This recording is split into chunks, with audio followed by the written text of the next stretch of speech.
ಸಾವಿನ ಹೆದ್ದಾರಿ ಆಯ್ತಾ ತುಮಕೂರು ಬಳಿಯ ರಾಷ್ಟ್ರೀಯ ಹೆದ್ದಾರಿ.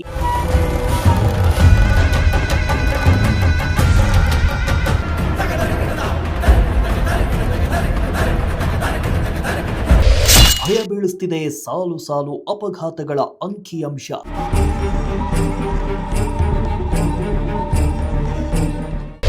ಒಂದೇ ತಿಂಗಳಲ್ಲಿ ಪ್ರತ್ಯೇಕ ಅಪಘಾತಗಳಲ್ಲಿ 15 ಮಂದಿ ಸಾವು.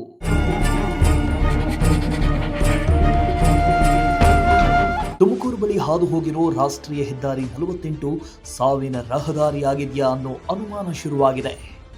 ರಾಷ್ಟ್ರೀಯ ಹೆದ್ದಾರಿಯಲ್ಲಿ ಸಾಲು ಸಾಲು ಅಪಘಾತಗಳಾಗ್ತಾ ಇದ್ದು 10 ಮಂದಿ ಅಮಾಯಕರು ಬಲಿಯಾಗ್ತಿದ್ದಾರೆ. ಒಂದು ಅಪಘಾತದ ದುರಂತ ಮಾಸೋ ಮುನ್ನವೇ ಮತ್ತೊಂದು ಅಪಘಾತ ಸಂಭವಿಸ್ತಾ ಇದ್ದು ತುಮಕೂರು ಸುತ್ತಮುತ್ತಲ ಜನರನ್ನ ಆತಂಕಕ್ಕೆ ದೂರುವಂತೆ ಮಾಡಿದೆ. ಇನ್ನು ಕಳೆದ 1 ತಿಂಗಳಲ್ಲಿ ರಾಷ್ಟ್ರೀಯ ಹೆದ್ದಾರಿಯಲ್ಲಿ ಸಂಭವಿಸಿರೋ ಅಪಘಾತ ಪ್ರಕರಣಗಳ ವರದಿ ಬಯಲಾಗಿದ್ದು ಅಪಘಾತಗಳ ಅಂಕಿಅಂಶ ಬೆಚ್ಚಿ ಬೀಳುವಂತೆ ಮಾಡಿದೆ.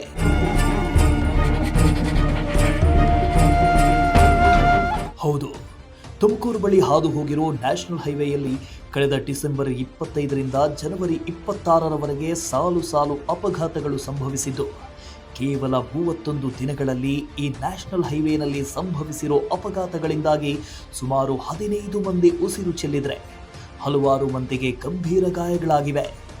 ಚಿತ್ರದುರ್ಗದ ಹಿರಿಯೂರು ಬಳಿಯ ರಾಷ್ಟ್ರೀಯ ಹೆದ್ದಾರಿ 48ರಲ್ಲಿ ಡಿಸೆಂಬರ್ 25ರಂದು ಬಸ್ ದುರಂತ ಸಂಭವಿಸಿದ್ದು ಸುಮಾರು 7 ಮಂದಿ ಅಪಘಾತದಲ್ಲಿ ಸಾವನ್ನಪ್ಪಿದರು.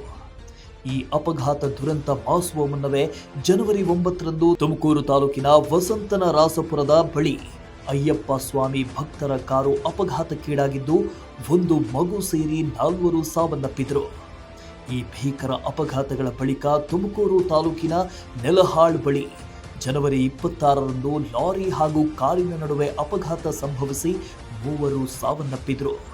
ಇವು ಭೀಕರ ಅಪಘಾತಗಳಾಗಿದ್ದರೆ ಇದೇ ರಾಷ್ಟ್ರೀಯ ಹೆದ್ದಾರಿಯಲ್ಲಿ ಭೀಕರ ಅಪಘಾತಗಳನ್ನು ಬಿಟ್ಟು ಕೆಲ ಚಿಕ್ಕ ಪುಟ್ಟ ಅಪಘಾತಗಳಿಗೆ 31 ದಿನಗಳಲ್ಲಿ 15 ಮಂದಿ ಬಲಿಯಾಗಿದ್ದಾರೆ.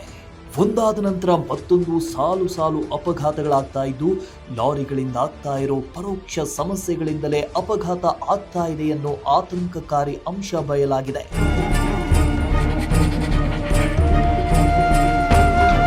ಹೌದು, ರಾಷ್ಟ್ರೀಯ ಹೆದ್ದಾರಿ 48ರಲ್ಲಿ ಸಂಭವಿಸಿರೋ ಬಹುತೇಕ ಅಪಘಾತಗಳು ಲಾರಿಗಳಿಂದಲೇ ಅಪಘಾತಗಳಾಗಿ ಸಾವು ನೋವು ಸಂಭವಿಸಿದೆ ಅನ್ನೋ ಭಯಾನಕ ಅಂಶ ಹೊರಬಿದ್ದಿದೆ. ರಾಷ್ಟ್ರೀಯ ಹೆದ್ದಾರಿಯಲ್ಲಿ ಟ್ರಕ್ ಟರ್ಮಿನಲ್ ಪಾಯಿಂಟ್ ಇಲ್ಲದಿರೋ ಕಾರಣ ಲಾರಿ ಚಾಲಕರು ನಿರಂತರವಾಗಿ ಚಾಲನೆ ಮಾಡ್ತಾ ಇರೋದ್ರಿಂದ ಲಾರಿ ಚಾಲಕರಿಗೆ ವಿಶ್ರಾಂತಿಯೇ ಸಿಗದಂತಾಗಿದೆ. ಇದರಿಂದ ಹೈವೇಗಳಲ್ಲಿ ಅಪಘಾತಗಳಾಗ್ತಾ ಇವೆ ಅನ್ನೋ ಅನುಮಾನ ಶುರುವಾಗಿದೆ. ಇವತ್ತು ಏನಂದರೆ NH48ಅಲ್ಲಿ ಇವತ್ತು ಅತ್ಯಂತ ಹೆಚ್ಚು ವಾಹನ ಅಪಘಾತಗಳಾಗಲಿಕ್ಕೆ ಒಂದು ಮೇಜರ್ ಕಾರಣ ಏನಪ್ಪ ಅಂತಂದರೆ ಯಾವುದೇ ಹೈವೇಗಳಿಗೆ ಪರ್ಮಿಷನ್ ಸಿಗಬೇಕು ಅಂತಂದರೆ ಮೊದಲು DPR ಅನ್ನು ಮಾಡ್ತಾರೆ, ಡೀಟೈಲಿಂಗ್ ಪ್ಲ್ಯಾನ್ ರಿಪೋರ್ಟ್ ಅಂತ.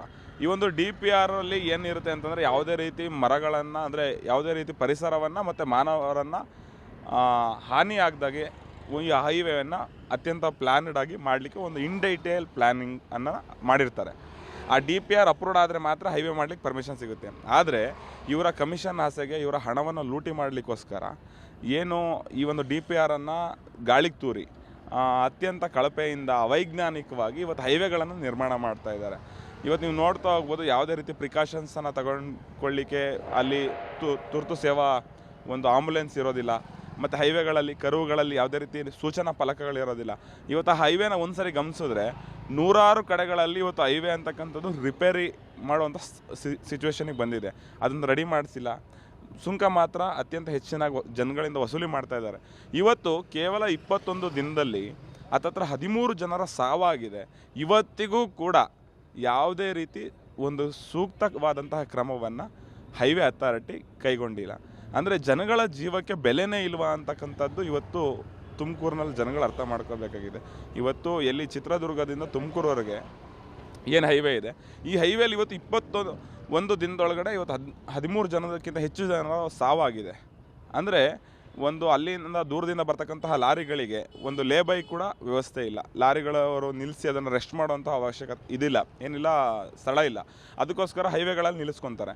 ವೇಗವಾಗಿ ಬರ್ತಕ್ಕಂತಹ ಕಾರ್ಗಳು ಕಂಟ್ರೋಲ್ ಆಗದಲೆ ಕರ್ವ್ ಇರುವಂಥ ಕಡೆಗಳಲ್ಲಿ ಬೋರ್ಡ್ಗಳಿಲ್ಲ, ಸೂಚನಾ ಫಲಕಗಳು, ಹೋಗ್ಬಿಟ್ಟು ಲಾರಿಗೆ ಹೊಡ್ಕೊಂಡು ಅಪ್ಸೈಡ್ ಆಗಿ ಇವತ್ತು 3-4 ಅಪಘಾತಗಳು ಸರಣಿಯಾಗಿ ಆಗಿರ್ತಕ್ಕಂಥದ್ದು. ಇವತ್ತು ಇದನ್ನು ಏನಪ್ಪ ಅಂತಂದರೆ, ಯಾವುದೇ ರೀತಿ ಇದನ್ನು ಆಕ್ಸಿಡೆಂಟ್ ಅಥವಾ ಅಪಘಾತ ಅಂತ ಪರಿಗಣಿಸ್ದಲೆ ಯಾರು ಈ ಹೈವೇಯನ್ನು ಮಾಡಿರ್ತಾರೆ, ಆ ಹೈವೇಯ ಒಂದು ಇಂಜಿನಿಯರ್ ಆಗಿರ್ಬೋದು, ಕಾಂಟ್ರಾಕ್ಟ್ದಾರ್ ಆಗಿರ್ಬೋದು, ಅವರು ಮೇಲೆ ಕಠಿಣವಾದಂತಹ ಒಂದು ಕಾನೂನು ಕ್ರಮ ಕೈಗೊಳ್ಳಬೇಕು. ಯಾಕೆಂದರೆ ಇದು ಕೊಲೆ. ಅವರ ಒಂದು ಬೇಜವಾಬ್ದಾರಿತನದಿಂದ ಅವರ ಒಂದು ಹಣವನ್ನು ಕೊಳ್ಳೆ ಹೊಡಿಲಿಕ್ಕೆ ಮಾಡಿರುವಂಥ ಪ್ಲ್ಯಾನಿಂದ ಇವತ್ತು ಅಮಾಯಕರ ಜೀವ ಅಂತಕ್ಕಂಥದ್ದು ಬಲಿಯಾಗ್ತಾ ಇದೆ. ಅಮಾಯಕ ಬಡ ಕುಟುಂಬಗಳ ಜೀವ ಅಂತಕ್ಕಂಥದ್ದು ಬೀದಿಗೆ ಬರ್ತಾ ಇದೆ.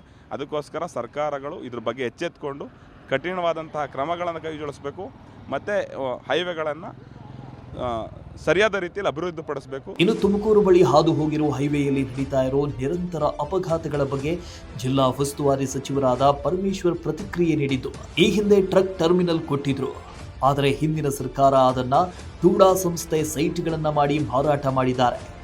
ಅಗತ್ಯ ಇದ್ರೆ ಮುಂದಿನ ದಿನಗಳಲ್ಲಿ ಮತ್ತೆ ಟ್ರಕ್ ಟರ್ಮಿನಲ್ ಮಾಡ್ತೇವೆ.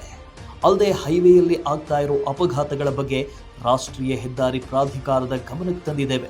ಕೆಲವು ಕಡೆ ರಸ್ತೆಗಳು ಹಾಳಾಗಿರ್ತವೆ, ಅಲ್ಲದೆ ಬ್ಲ್ಯಾಕ್ ಸ್ಪಾಟ್ಗಳಿವೆ. ಈ ಬಗ್ಗೆ 5-6 ತಿಂಗಳ ಹಿಂದೆಯೇ ನಾನು ಸಿಎಂ, PWD ಮಂತ್ರಿಗಳು, ನಿತಿನ್ ಗಡ್ಕರಿ ಭೇಟಿ ಮಾಡಿ ಮನವಿ ಮಾಡಿ ನ್ಯಾಷನಲ್ ಹೈವೇ ಕಾಮಗಾರಿಯನ್ನ ಬೇಗ ಮಾಡಿಕೊಡುವಂತೆ ಮನವಿ ಮಾಡಿದ್ದೇವೆ ಅಂದರು. ಬೆಳಗಾಮು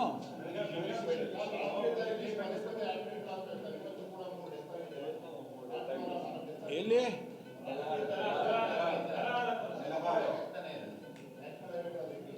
ಇಲ್ಲ, ನಾನು ನೋಡಿ ನ್ಯಾಷನಲ್ ಹೈವೇ ಅವ್ರ ಗಮನಕ್ಕೆ ಈಗಾಗಲೇ ತಂದಿದ್ದೇನೆ. ಬ್ಲ್ಯಾಕ್ ಸ್ಪಾಟ್ಗಳಿದ್ದಾವೆ ಮತ್ತು ಕೆಲವು ಕಡೆ ರಸ್ತೆಗಳು ಹಾಳಾಗಿರುತ್ತೆ, ಅದನ್ನು ಸರಿ ಮಾಡಿಕೊಡಿ ಅಂತ ಈಗಾಗಲೇ ನಾನು ಹೇಳಿದ್ದೇನೆ. ಆಮೇಲೆ ನಾನು ಮುಖ್ಯಮಂತ್ರಿಗಳು, ನಾನು PWD ಮಂತ್ರಿಗಳು, ಮಾನ್ಯ ಗಡ್ಕರಿ ಅವರನ್ನು ಕೂಡ ಒಂದು 5-6 ತಿಂಗಳ ಹಿಂದೆನೇ ಭೇಟಿ ಮಾಡಿದ್ದು. ಆ ಭೇಟಿ ಮಾಡಿದಾಗ ನಾವು ಮನವಿ ಕೊಟ್ಟಿದ್ದೀವಿ, ನಮಗೆ ನ್ಯಾಷನಲ್ ಹೈವೇಗಳನ್ನ ಸರಿಯಾಗಿ ಮಾಡಿಕೊಡಿ ಮತ್ತು ಡಿಲೇ ಆಗ್ತಾ ಇದೆ. ಈಗ ನೋಡಿ, ನೀವು ಈ ನಮ್ಮ ಇದೆಯಲ್ಲ, ಏನದು ಶ್ರೀದೇವಿ ಕಾಲೇಜ್ ಮುಂದ್ಗಡೆ, ಅಲ್ಲಿ ಎಷ್ಟು ದಿವಸ ಆಗಿದೆ? ಅಲ್ಲಿ ಬಂದರೂ ಎಲ್ಲ ಜಾಮ್ ಆಗುತ್ತೆ. ಮಳೆಗಾಲದಲ್ಲಂತೂ ಅಲ್ಲಿ ನೋಡೋಕ್ಕಾಗುತ್ತೆ. ಅದನ್ನೆಲ್ಲ ಗಮನಕ್ಕೆ ತಂದಿದ್ದೀವಿ. ನ್ಯಾಷನಲ್ ಹೈವೇನವ್ರು ಮಾಡಿಕೊಡ್ಬೇಕು. ಅವರು ಭಾಳ ನಿಧಾನವಾಗಿ ಮಾಡ್ತಾರೆ. ಈಗ ಬೆಂಗಳೂರು ತುಮಕೂರು ರಸ್ತೆ ನೆನ್ನೆನೂ ನಾನು ಬರುವಾಗ ಎಷ್ಟು ವೆಹಿಕಲ್ಸು, ಅದು ಈ ಹಬ್ಬ ಹರಿದಿನಗಳು ಬಂದರೆ ಓಡಾಡೋಕ್ಕಾಗಲ್ಲ. ನಮಗೆ ಪೈಲಟು ಎಸ್ಕಾರ್ಟು ಇದ್ದರೂ ಕೂಡ ನಾವೇ ಬರೋಕ್ಕೆ ಕಷ್ಟ ಆಗುತ್ತೆ. ಇನ್ನು ಸಾಮಾನ್ಯವಾಗಿ ಬರೋದು ಕಷ್ಟ. ಒಟ್ಟಿನಲ್ಲಿ ನ್ಯಾಷನಲ್ ಹೈವೇಯಲ್ಲಿ ಸಾಲು ಸಾಲು ಅಪಘಾತ ದುರಂತಗಳಿಂದಾಗಿ ಅಮಾಯಕ ಜೀವಗಳು ಬಲಿಯಾಗ್ತಾ ಇವೆ. ಈ ಬಗ್ಗೆ ರಾಷ್ಟ್ರೀಯ ಹೆದ್ದಾರಿ ಪ್ರಾಧಿಕಾರ ಎಚ್ಚೆತ್ತು ಆದಷ್ಟು ಬೇಗ ಕಾಮಗಾರಿಯನ್ನ ಮುಗಿಸೋದ್ರ ಜೊತೆಗೆ ಟ್ರಕ್ ಟರ್ಮಿನಲ್ಗಳನ್ನು ನಿರ್ಮಿಸುವ ಮೂಲಕ ಜನರ ಪ್ರಾಣವನ್ನ ಕಾಪಾಡಬೇಕಾಗಿದೆ. ಕ್ಯಾಮರಾ ಪರ್ಸನ್ ಸಂಜಯ್ ಜೊತೆ ದೀಪಕ್, ಪ್ರಜಾಶಕ್ತಿ ಟಿವಿ, ತುಮಕೂರು.